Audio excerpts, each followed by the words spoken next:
পটুয়াখালীর দশমিনা উপজেলা পরিষদের ভাইস চেয়ারম্যান মোহাম্মদ তজিম উদ্দিন তমান জমাদ্দারের বিরুদ্ধে মানববন্ধন ও বিক্ষোভ করেছেন চর মাদার গাছিয়ার এলাকাবাসী।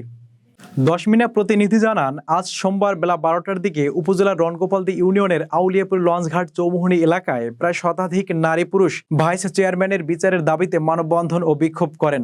মানববন্ধনে খাদিজা বেগম ও তানিয়া বেগম নামের দুই নারী অভিযোগ করে বলেন, উপজেলা পরিষদের ভাইস চেয়ারম্যান তজিম উদ্দিন তমান জমাদ্দার সোমবার সকালে লোকজন নিয়ে চর মাদার গাছিয়ায় স্থানীয়দের জমি দখল করতে যান। এ সময় ভুক্তভোগী নারীরা বাধা দেন। এতে ক্ষিপ্ত হয়ে চেয়ারম্যান লোকজন নিয়ে প্রায় 10-12 জন নারীকে বেদম মারধর করেন। এই ঘটনায় ওই চেয়ারম্যানের বিচার দাবি করেন ভুক্তভোগীরা। এ বিষয়ে ভাইস চেয়ারম্যান তজিম উদ্দিন তমান জমাদ্দার বলেন, জমা জমি নিয়ে দুই গ্রুপের মধ্যে সংঘর্ষের খবর পেয়ে আমি সেখানে গিয়ে উভয়কে সরিয়ে দেই। আমি কারো গায়ে হাত দেইনি। এ বিষয়ে দশমিনা থানার ভারপ্রাপ্ত কর্মকর্তা নুরুল ইসলাম মজুমদার বলেন, খবর পেয়ে ঘটনাস্থলে পুলিশ পাঠানো হয়েছে। অভিযোগ পেলে তদন্ত সাপেক্ষে আইনগত ব্যবস্থা গ্রহণ করা হবে।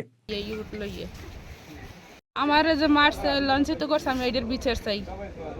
হেলে আমরা কেরা, আমরা তো আমের মানুষ, আমের ভোট দিয়ে বানাইছি, তাহলে আপনি আমাকে গায়ে দিতে পারেন? এই কওনি এই আমাকে মহিলার ধরিয়ে ধাক্কাতেছে আর ঘুষি সবাই খাই।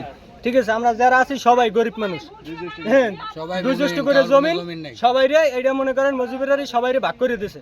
ঠিক আছে, হ্যার ই লইয়া আমরা এটা খাই, কিন্তু হ্যারা আমাকে উপরে অত্যাচার করে। তোরে তিন রাখছি, তুই কেডা? তমান জমাদার আমাকে নামি, তমান জমাদার ফার্স্টে আমাকে ঘুষি দিছে। ঘুষি দেওয়ার পরে কাপড় আমরা জোরাজুরি করছি, কাপড় টানে কাপড় ছিটে গেছে। তমান জমাদার, মুজাম্মেল, তারপরে কলিমা, সোনাগাজী, তারপরে ইসমাইল, নাসির ভান্ডারি, তারপর সাইফুল মেম্বার, দুধা সর্দার, এরা সবাই আমাকে আমরা মানুষ গেছি 20 জন, এরা মানুষ 40 থেকে 50 জন মানুষ টলারে গেছে। আমরা পারিনি।